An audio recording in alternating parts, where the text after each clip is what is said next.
ప్రతి ఒక్కరికి ధన్యవాదాలు తెలియజేసుకుంటున్నాను. ముఖ్యంగా వేదిక మీద ఉన్నటువంటి మణిబాబు గారికి, అలాగే మా కన్వీనర్ అయినటువంటి బుర్రా వెంకటేష్ గారికి, సుధాకర్ గారికి, పెద్దరాము గారికి, దేవేంద్ర గౌడ్ గారికి, సలామియకి, వెంకటేశ్వర గారికి, షరీఫ్మియకి, పెద్దన్న గారికి, అయ్యన్న గారికి, అలాగే వాళ్ళ టీంకి, ప్రతి ఒక్కరికి, కళాకారులకి ముఖ్యంగా ధన్యవాదాలు తెలియజేసుకుంటున్నాను.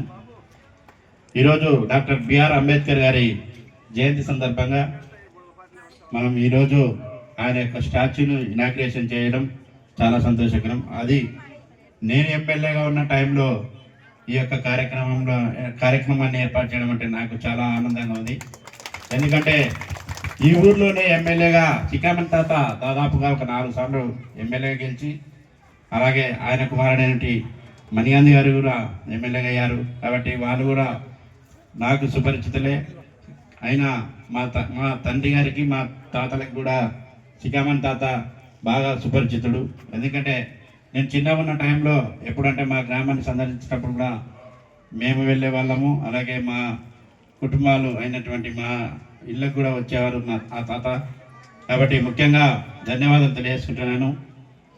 విష్ణువర్ధన్ రెడ్డి గారు కూడా ఈరోజు రావాల్సింది ఈ కార్యక్రమానికి, కొన్ని అనివార్య కారణాల వల్ల రాలేకపోయారు.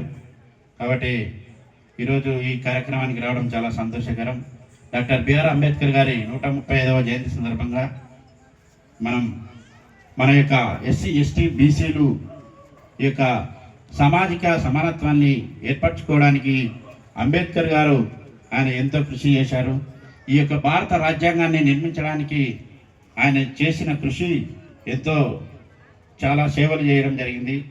అంబేద్కర్ గారు రాజ్యాంగాన్ని రాసినందుకే ఈరోజు మనం యొక్క ప్రభుత్వాన్ని నిర్మించుకొని మన యొక్క వ్యవస్థలను కూడా మనం నడుపుకుంటున్నామంటే ఆయన రచించినటువంటి రాజ్యాంగం యొక్క గొప్పతనమే తెలియజేసుకుంటున్నాను. కాబట్టి ప్రతి ఒక్కరూ విద్యతోటే మన యొక్క జీవితాలు బాగుపడతాయని, మన యొక్క దళితులు కూడా చాలామంది విద్యకు దూరం కాకుండా ప్రతి ఒక్కరు చదువుకొని వారి ఉన్నత పదవిని అధిరోహించి, అలాగే రిజర్వేషన్ల ద్వారా ఇప్పటి కూడా మన ప్రభుత్వం రిజర్వేషన్లని ఎస్సీలకి మన రిజర్వేషన్ కూడా మన ఏర్పాటు చేయడం జరిగింది. కాబట్టి ప్రతి ఒక్కరూ ఆనందించదగ్గ విషయం అని తెలియజేసుకుంటున్నాను. భారత ప్రభుత్వం ఎన్నో మనకి సంక్షేమ పథకాలని ఎస్సీలకి, ఎస్టీలకి, బీసీలకి, మైనార్టీలకి ప్రతి ఒక్కరికి సంక్షేమ పథకాలను అందిస్తుంది. వాటన్నిటిని ప్రతి ఒక్కరూ సద్వినియోగపరచుకొని ఆర్థికంగా సులభం పొంది ప్రతి ఒక్కరూ ఆర్థికంగా ఉన్నతంగా స్థితిగతులు చేరుకోవాలని కోరుకుంటున్నాను. అలాగే ముఖ్యంగా ప్రతి ఒక్కరూ చాలామంది ఎన్నో ఒడిదుడుకులతో మన యొక్క సమాజంలో మన ఎస్సీ, ఎస్టీ, బీసీ, మైనారిటీలు అయితే నేను పేదవాళ్ళము అదని చాలామంది వచ్చి వాపోతుంటారు నా దగ్గర. కానీ కొన్ని సంక్షేమ పథకాల వల్ల మన యొక్క జీవన మనుగడ కూడా పెరుగుతుందని, అలాగే మన భారత ప్రభుత్వం, అలాగే ఇప్పుడున్నటువంటి మన కూటమి ప్రభుత్వం చంద్రబాబు నాయుడు కూడా చాలా ఎన్నో సంక్షేమ పథకాలను అందిస్తున్నారు. కాబట్టి ప్రతి ఒక్కరూ ఈ యొక్క వాటిని మనం సద్వినియోగపరచుకోవాలని తెలియజేస్తున్నాను. అలాగే ముఖ్యంగా మణిబాబు మామ గారు కూడా పరిచయమే, నాకు కూడా సుపరిచితులే.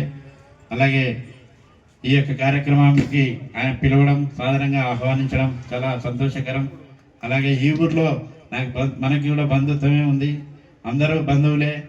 కాబట్టి గురమన్న తాత అయితేనేమి ప్రతి ఒక్కరు కూడా అందరూ సుపరిచితులే. అందరూ ఆనందంతో, సంతోషంతో ఈరోజు ఈ పండుగని, ఈ కార్యక్రమాన్ని నడుపుకోవాలని కోరుకుంటూ సెలవు తీసుకుంటున్నాను. జై హింద్, జై భీమ్.